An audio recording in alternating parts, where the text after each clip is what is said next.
Olá, turma, tudo bem com vocês?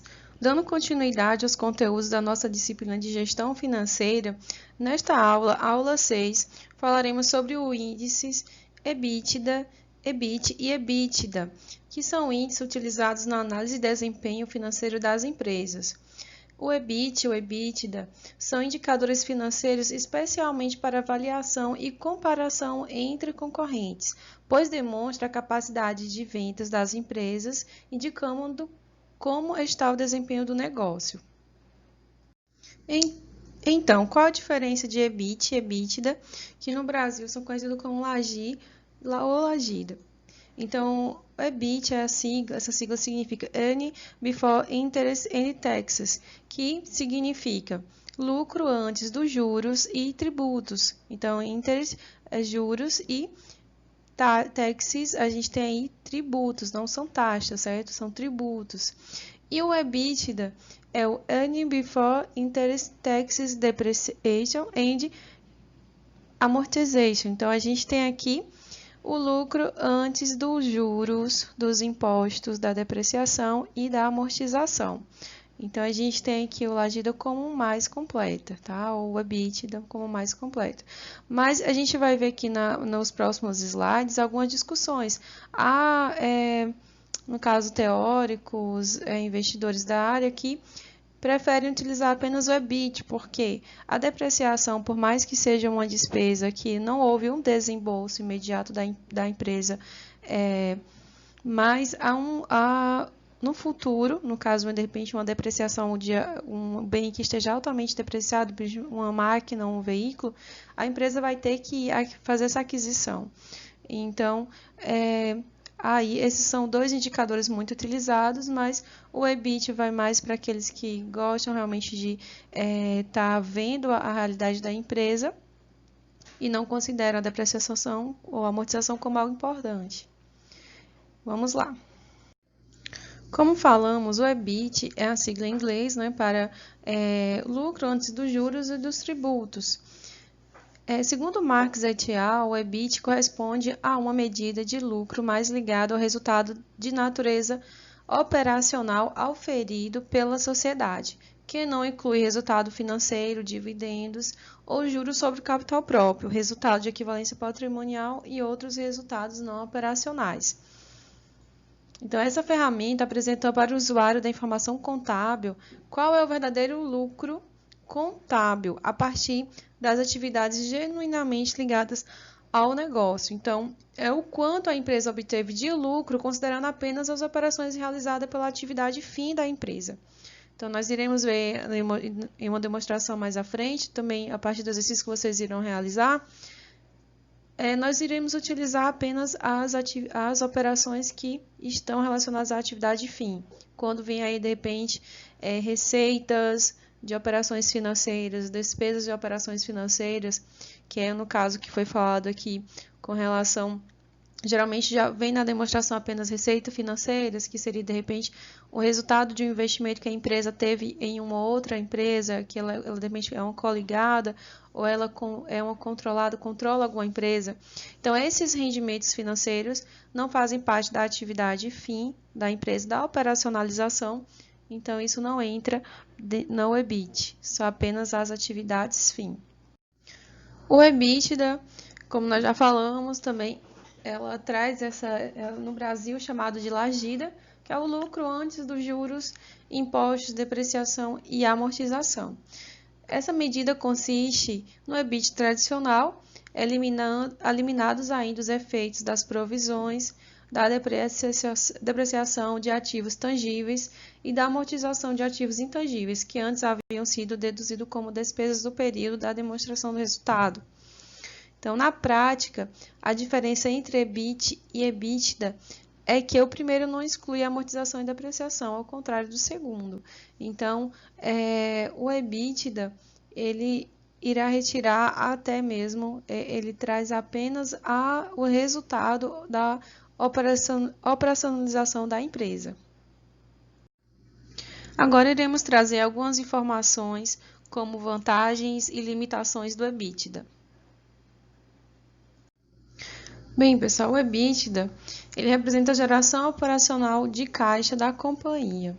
Então, quanto a empresa gera de recurso apenas em suas atividades operacionais, sem levar em consideração os efeitos financeiros e de impostos.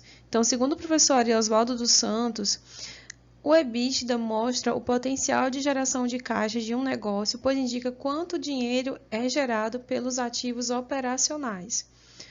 Não é um fluxo de caixa efetivamente gerado ou consumido no período, pois não considera as variações nas contas de ativo e passivo. Parte das vendas pode não ter sido ainda recebida e parte das compras ainda não ter sido paga. Então, não é exatamente um fluxo de caixa, mas ele traz essa informação desse potencial geração do caixa. Então, a finalidade do EBITDA é demonstrar o potencial de geração operacional de caixa que uma empresa é capaz de produzir, antes de considerar o custo de qualquer empréstimo ou financiamento. Então, essas despesas financeiras, elas não são consideradas. O EBITDA, portanto, é um número muito interessante para analisar a competitividade e a eficiência da empresa, especialmente em comparação ano a ano e com os concorrentes. Então, isso se deve ao fato de que o indicador não leva em conta questões como financiamento, impostos, amortização e depreciação dos ativos. Assim, por exemplo, duas empresas de países diferentes podem ser postas lado a lado em uma planilha sem interferência dos juros altos que uma paga ou dos impostos mais baixos da outra.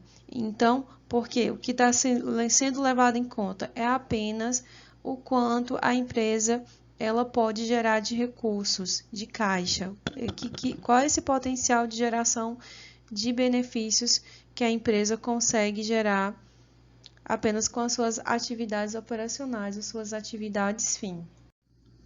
Vantagens do EBITDA. Então, o EBITDA é mais preciso para medir a produtividade e a eficiência do negócio do que o seu resultado final. Por exemplo, ao comparar a evolução desse indicador, um analista consegue saber se uma empresa tornou-se mais eficiente de um ano para o outro, sem influência de fatores externos. O indicador é útil, por exemplo, para medir o desempenho de empresas endividadas, pois os encargos que essas empresas precisam pagar podem reduzir muito o seu lucro ou mesmo resultar em prejuízo. Ao se olhar para o EBITDA, é possível ver se a empresa está sendo produtiva e eficiente, o que indica o potencial para pagar suas contas e gerar caixa no futuro. Então, da mesma forma, o EBITDA negativo significa que a operação da empresa não está sendo rentável. Isso quer dizer que, porém, ela necessariamente está tendo prejuízos no seu resultado final, já que pode estar tendo ganhos, por exemplo, com retorno de investimentos. Então, de repente a empresa teve um EBIT negativo, mas ela tem retorno, tem rendas, né, a partir de investimentos que ela tem em outras empresas, sejam coligadas ou controladas. Limitações do EBITDA. Apesar da importância do EBITDA para se ter uma ideia geral sobre o desempenho de uma companhia, é preciso combinar sua análise com o de outros indicadores. Então, isso porque o EBITDA pode passar por uma falsa ideia sobre a saúde financeira da empresa e sua liquidez. Por definição, este indicador não considera, por exemplo, a depreciação. Então, por isso, se o maquinário de uma empresa estiver muito obsoleto, exigindo no curto prazo um grande investimento em sua renovação, isso não poderá ser previsto por meio do EBITDA. Por desconsiderar os efeitos financeiros, o EBITDA pode incluir receitas ainda não recebidas ou despesas em dívida, o que abre margem para manobras da contabilidade. Por esse motivo, o EBITDA não é um bom indicador para saber o volume monetário do caixa. No entanto, é útil para medir esse potencial de geração pelos ativos operacionais, essa geração de caixa pelos ativos operacionais. Cálculo do EBITDA. O EBITDA de uma empresa pode ser calculado com base em informações que estão disponíveis na DRE, demonstração do resultado do exercício. Então, nós trouxemos aqui uma DRE para a gente exemplificar. Para se calcular o EBITDA, a instrução normativa da Comissão de Valores Mobiliários 527 traz no seu artigo 1 que essa divulgação voluntária, né, será regida por esse instrumento. Então, o LAGIDA, o EBITDA, lucro antes dos juros, imposto sobre renda, incluindo contribuição social sobre o lucro líquido, apreciação e amortização. Então, nós temos que o EBITDA é o lucro operacional antes do imposto de renda, receitas e despesas financeiras, mais depreciação, mais amortização. Então, aqui, essa marcação na demonstração do resultado.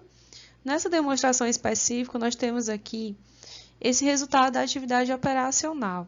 Então, vocês podem observar que esse resultado, nem todas as demonstrações trazem, mas aqui eu trouxe para vocês exemplificar e tem algo bem parecida uma atividade parecida com essa demonstração. Então, nós temos aqui que é o resultado da atividade operacional, 266. Após esse resultado, nós temos aqui as receitas financeiras, as despesas financeiras, e aí nós chegamos no resultado antes da contribuição social, temos a contribuição social, temos o resultado antes do imposto de renda, temos o imposto de renda, então chegamos no resultado líquido ou lucro líquido. De forma que vocês podem observar que a fórmula do EBITDA é o lucro antes dos juros, antes dos impostos. Então, esses juros seriam em que essas receitas financeiras, de repente também essas despesas financeiras, juros pagos. Então, a partir dessa demonstração, a gente já consegue calcular o EBITDA pegando apenas o resultado da atividade operacional, porque é justamente o lucro antes dos juros, antes dos tributos. Então, nós temos aqui que o EBITDA, para esse exemplo, nós estamos utilizando o resultado da atividade operacional, 266 mil, mais a depreciação, porque no caso nós temos aqui apenas a conta de depreciação, reduzindo o resultado, no caso das atividades operacionais. Então, de forma que o EBITDA é 266 mais 3.415, que dá um total 282. Então, o EBITDA ele traz esse potencial de geração de caixa pelos ativos operacionais. Vocês vão perguntar, professora, mas esse valor, 274 mil, é o que tem em caixa? Não. Esse valor não representa o que está em caixa. Por quê? Porque nós só pegamos os resultados aqui das vendas dentro da DRE, dessa demonstração. E muitas dessas vendas houveram aqui, no caso de vendas líquidas, 2.700.000, boa parte dessa venda, de repente, pode ter sido a prazo. Mas essa forma, ela foi a prazo, mas a empresa tem algo a receber, né? Então, não tem esse valor, de repente, em caixa. Por isso que nós falamos, por esse motivo, ele não é um bom indicador para saber o volume de monetário em caixa, mas ele é útil para medir o potencial de geração de caixa pelos ativos operacionais. Então, os ativos operacionais, que seriam essas vendas dessa mercadoria, ele é capaz de gerar potencial de caixa no valor de 274 mil. Então, a partir desse exemplo, nós temos aqui um cálculo simples do EBITDA, pegando apenas aqui esse resultado da atividade, porque esse demonstrativo já trouxe. Caso não, nós vamos trazer outra forma de cálculo a partir de outras informações. Então, pessoal, a fórmula de cálculo do EBITDA pode ser apresentada também da seguinte forma: lucro operacional líquido antes do imposto de renda, mais depreciações, mais amortizações. E outra forma de cálculo do EBITDA é a partir do lucro líquido do exercício. Então, nós vamos pegar o lucro líquido e sair adicionando o que? Os valores do imposto de renda, da contribuição social sobre o lucro líquido, mais as despesas financeiras, depreciação, amortização e exaustão. Então, essas deduções que foram feitas para chegar até o lucro líquido, de repente, se tiver uma questão com apenas com o lucro líquido e com essas informações, o que deve ser feito é adicionar, somar ao lucro líquido cada uma dessas deduções que ocorreram para chegar ao lucro líquido. Essas deduções ocorreram a partir do resultado da atividade operacional. Bem, pessoal, até a próxima aula. Se cuidem e bons estudos!